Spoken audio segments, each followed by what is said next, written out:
Practice Test 3. You will hear a number of different recordings, and you will have to answer questions on what you hear. There will be time for you to read the instructions and questions, and you will have a chance to check your work. All the recordings will be played once only. The test is in 4 sections.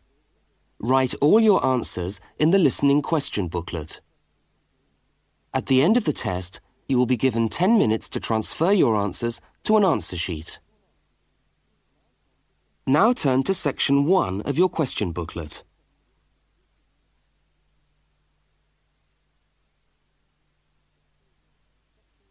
Section 1. You will hear a student inquiring about parking facilities. First, look at questions 1 to 4. For each of the questions, 4 alternatives are given. Decide which of the alternatives, A, B, C or D, best fits what you hear on the tape and circle the appropriate letter.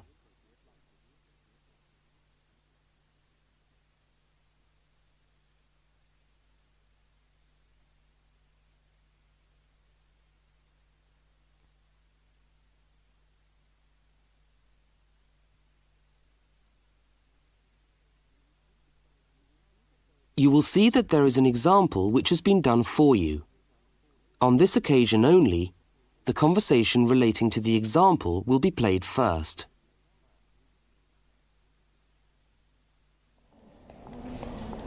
How do you come to the university each day? Train or bus, or do you have a car? Oh, I always walk. I haven't got a car, and anyway, I live quite close.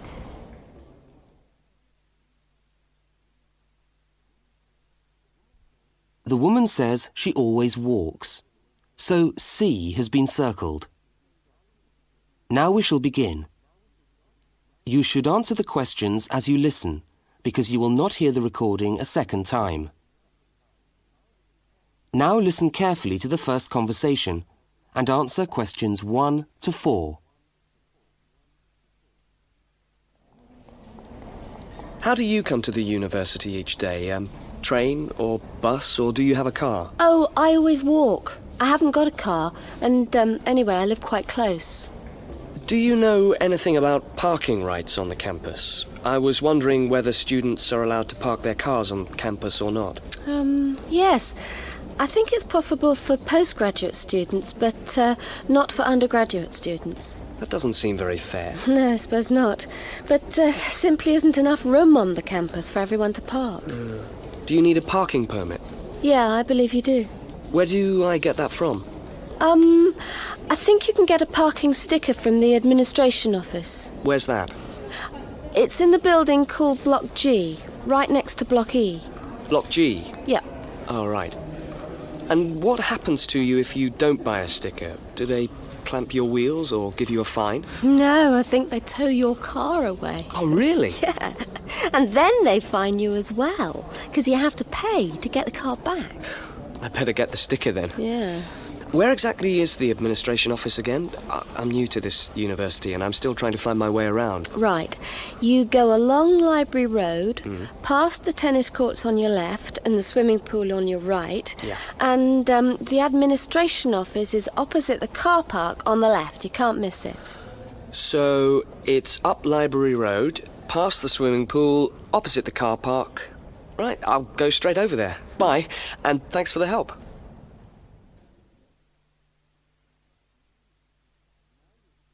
Now you have some time to look at questions 5 to 12.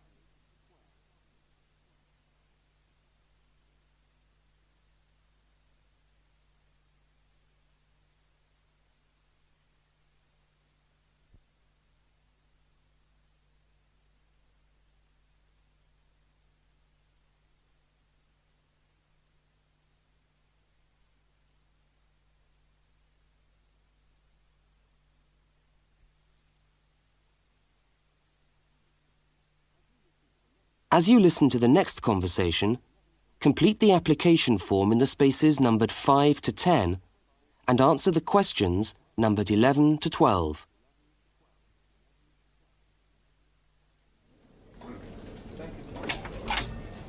Good morning. Can I help you? Yes, I was told to come over here to get a parking sticker. Is this the right place? Yes, it is. Are you a postgraduate student? Yes, I am. Okay. Well, I'll just need to take some details. Your name? Richard Lee. That's spelt L-E-E. Richard Lee. And the address? Flat 13, 30 Enmore Road. How do you spell Enmore? Oh, E-N-M-O-R-E. And that's in the suburb of Newport. N-E-W-P-O-R-T. Mm-hmm. Faculty? I beg your pardon? Which faculty are you in? Oh, architecture, the Faculty of Architecture. Right. And the registration number of your car? Let me see. LXJ50... Oh, no, sorry. I always get that wrong. It's LJX058K. LJX508K? No, 058K. Ah. And what make is the car? It's a Ford. A Ford. Fine. Well, I'll just get you to sign here, and when you've paid the cashier, I'll be able to issue you with a sticker. All right. Where do I pay? Just across the corridor in the cashier's office. Oh, but it's 12:30 now, and they close at 12:15 for lunch. But they open again at 2:15 until 4:30. Oh, they're not open till 2:15. No. When you get your sticker, you must attach it to the front windscreen of your car. I'm afraid it's not valid if you don't have it stuck on the window. Right, I see. Thanks very much. I'll just wait here then.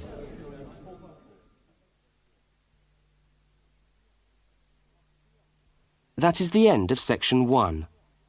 You now have half a minute to check your answers.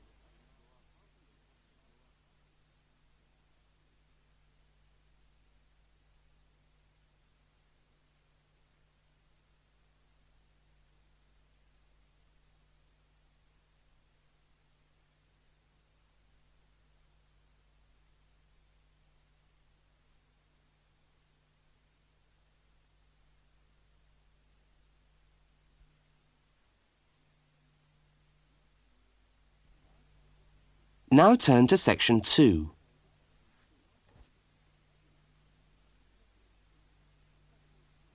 Section 2. You will hear a talk given by a guide showing a group of people round a museum. First, you have some time to look at questions 13 to 18.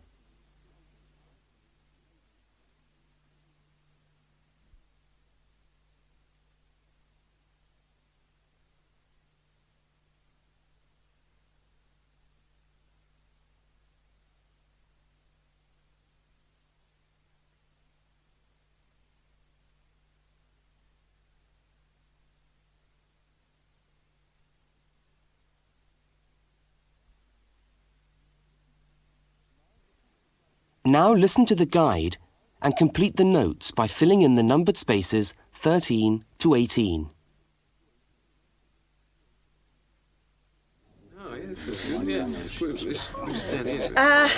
Good morning, everyone, and welcome to the Maritime Museum.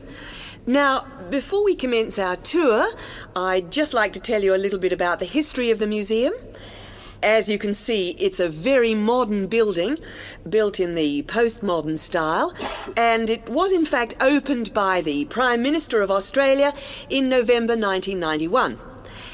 It's been designed with a nautical flavour in mind, to remind us of our links with the sea. But the museum isn't only housed in this building.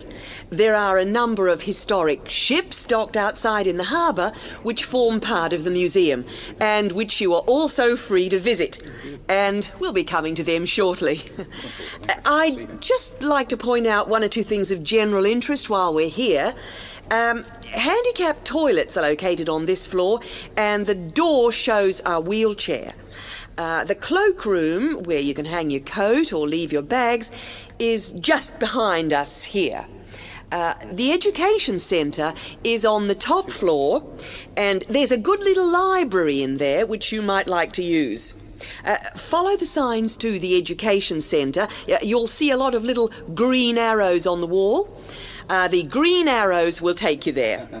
The information desk, marked with the small letter I on your plan, is located right here in the foyer. So if you get separated from your friends, I suggest you make your way back to the information desk because we'll be returning to this spot at the end of the tour.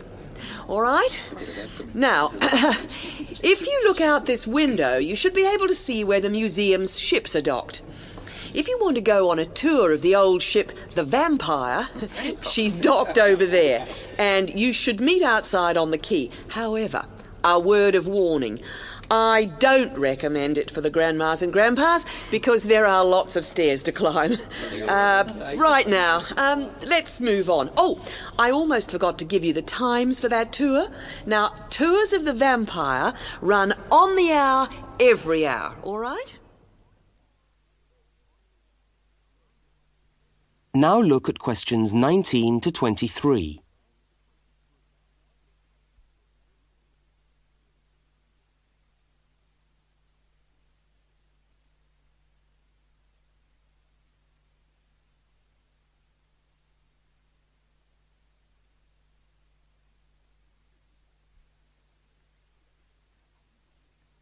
As you listen to the rest of the talk, complete the notes in the numbered spaces 19 to 23.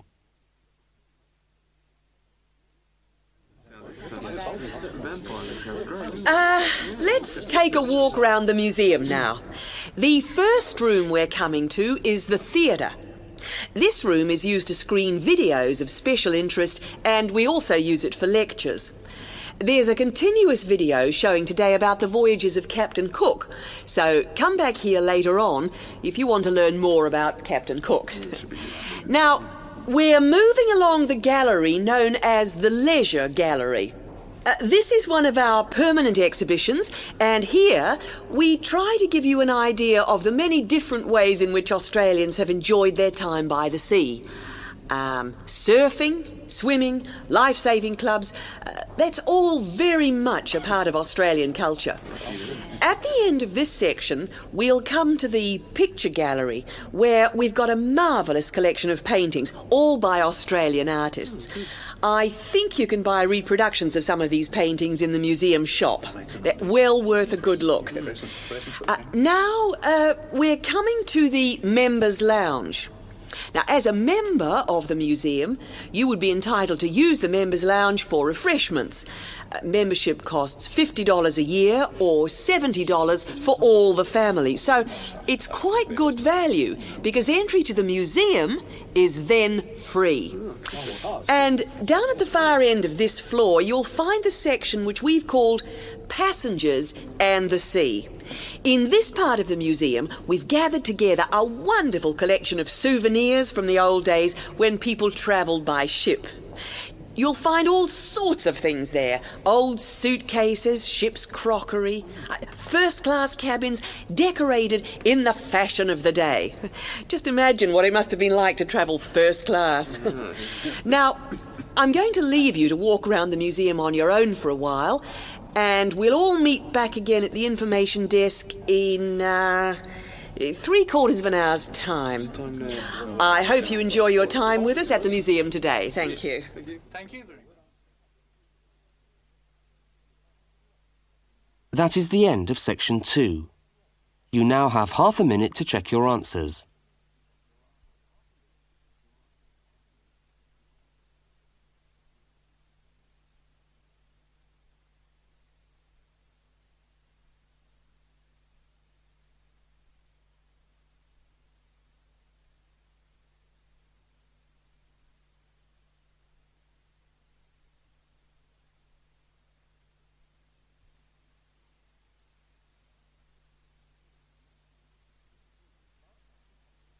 Now turn to section 3.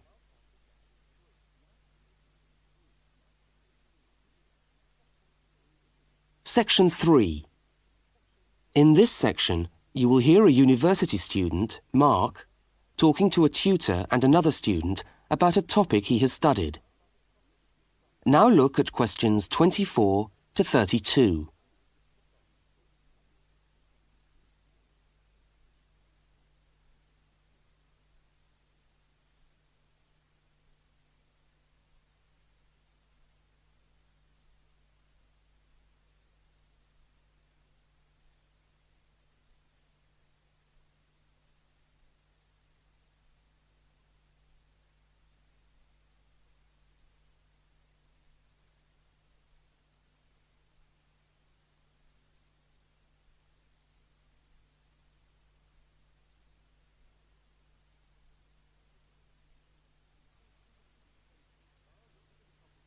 Now listen to the conversation and answer questions 24 to 32. Okay, everybody. Good morning. Good morning. It's Mark's turn to talk to us today, so Mark, I'll ask you to get straight down to business. All right. Now, following on from what we were discussing last week in Susan's tutorial on approaches to marketing, you were going to give us a quick rundown on a new strategy for pricing, which is now being used by many large companies, known as revenue management, before we go on to your actual tutorial paper on sales targets. Is that correct? Yeah, okay, well... So, what exactly is revenue management? Well, it's a way of managing your pricing by treating things like airline tickets and hotel rooms rather more as if they were perishable goods. Yeah, I just tried to book a ticket yesterday for Perth, and would you believe there are 3 different prices for the flight? Right, and what was the rationale for that? Well, the travel agent said it depended on when you book and the length of the stay. Like, it's cheap if you stay away for a Saturday night, presumably because this isn't business travel, and even cheaper if you buy a ticket where you can't get a refund if you have to cancel. In that case, the ticket costs about half the price. You wouldn't think it would make that much difference, would you? Well, it does, and that's basically because the airlines are now treating their seats like a commodity. You see, if you want a seat today, then you pay far more for it than if you want it in 3 weeks' time. That seems rather unfair. Well, not really. When you think about it, that's just common sense, isn't it? Well, I suppose so. What this actually means is that in the same row of seats on the same flight, you could have 3 people who have all paid a different price for their tickets. And is this just happening in Australia? No, it's the same all over the world. Airlines are able to market a seat as a perishable product with different values at different stages of its life. Well, like mangoes or apples at the market. Yeah, it's exactly like that. The fact is that the companies are not actually interested in selling you a cheap flight. They're interested in selling the seats and flying airplanes that are full. Mark, why do you think revenue management has come about? Well, as far as I can see, there are 2 basic reasons. Firstly, because the law has been changed to allow the companies to do this. You see, in the past, they didn't have the right to keep changing the prices of the tickets. And secondly, we now have very powerful computer programs to do the calculations, and so the prices can be changed at a moment's notice. So you mean 10 minutes could be critical when you're buying a plane ticket? Absolutely. That's right. Yeah. And I understand we've almost reached the stage where these computer programs that the airlines are using will eventually be available to consumers to find the best deals for their travel plans from their home computer. Heavens, what a thought. So the travel agent could easily become a thing of the past if you could book your airline tickets from home. Are there any other industries using this system, or is it restricted to the airline business? No, many of the big hotel groups are doing it now. That's why the price of a bed in a hotel can also vary so much, depending on when and where you book it. It's all a bit of a gamble, really. Yeah, and hire car companies are also using revenue management to set their tariffs, because they're also dealing with a commodity, if you like. So the cost of hiring a car will depend on demand. Well, thank you, Mark, for that overview. That No was trouble. well researched. Now, let's get on with your main topic for today. That is the end of section 3. You now have half a minute to check your answers.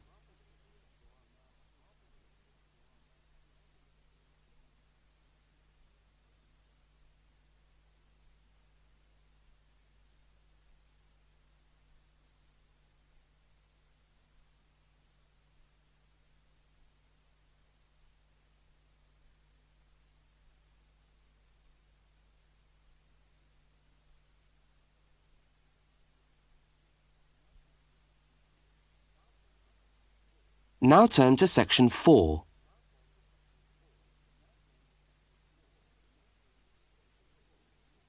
Section 4. You are going to hear a short talk on space management in supermarkets. First, you have some time to look at questions 33 to 37.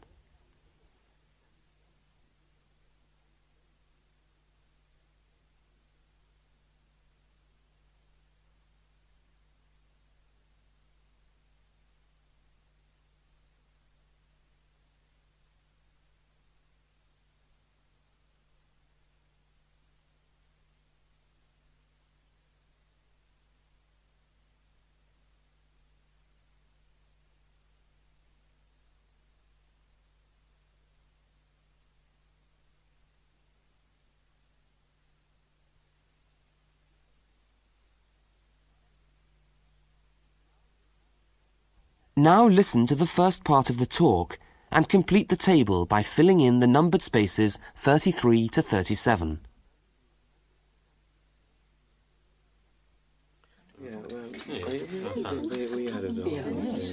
Good morning.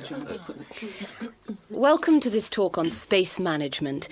And today I'm going to look particularly at space management in the supermarket. Now, since the time supermarkets began, marketing consultants like us have been gathering information about customers' shopping habits. To date, various research methods have been used to help promote the sales of supermarket products. There is, for example, the simple and direct questionnaire, which provides information from customers about their views on displays and products, and then helps retailers make decisions about what to put where. Another method to help managers understand just how shoppers go around their stores are the hidden television cameras that film us as we shop and monitor our physical movement around the supermarket aisles. Where do we start? What do we buy last? What attracts us, etc. More sophisticated techniques now include video surveillance and such devices as the eye movement recorder. This is a device which shoppers volunteer to wear taped into a headband and which traces their eye movements as they walk round the shop, recording the most eye-catching areas of shelves and aisles. But with today's technology, space management is now a highly sophisticated method of manipulating the way we shop to ensure maximum profit. Supermarkets are able to invest millions of pounds in powerful computers which tell them what sells best and where. Now, an example of this is Spaceman, which is a computer program that helps the retailer to decide which particular product sells best in which part of the store. Now, Spaceman works by receiving information from the electronic checkouts, where customers pay, on how well a product is selling in a particular position. Spaceman then suggests the most profitable combination of an article and its position in the store. Now you have some time to look at questions 38 to 42.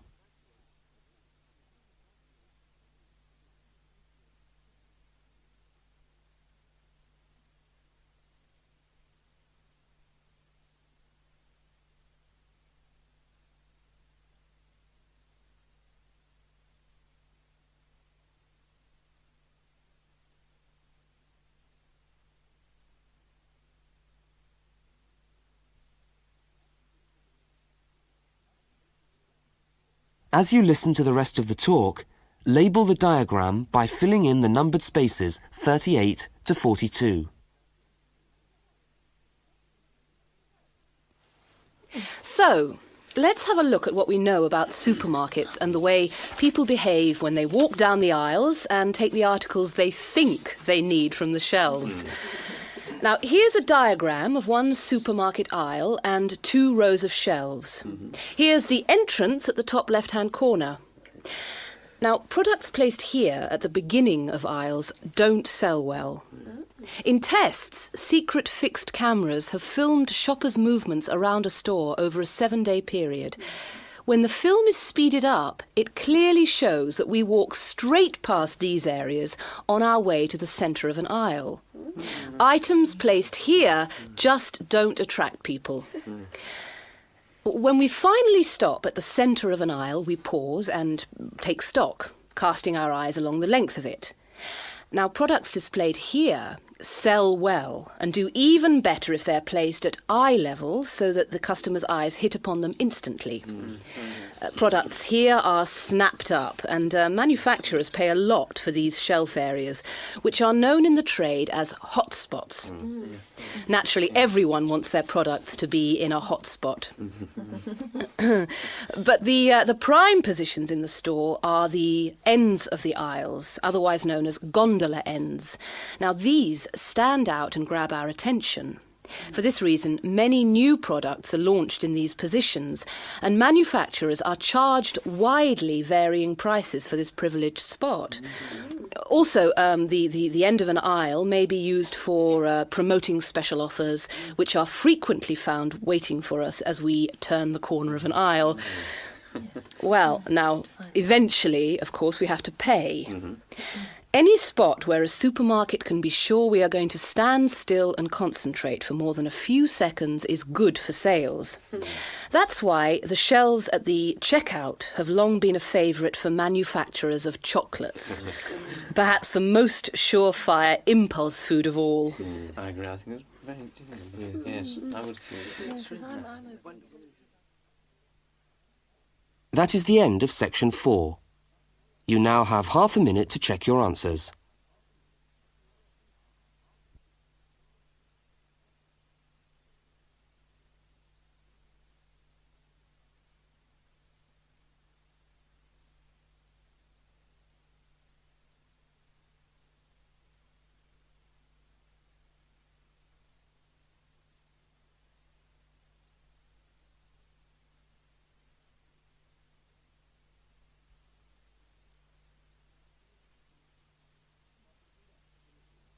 That is the end of the listening test. You now have 10 minutes to transfer your answers to the listening answer sheet.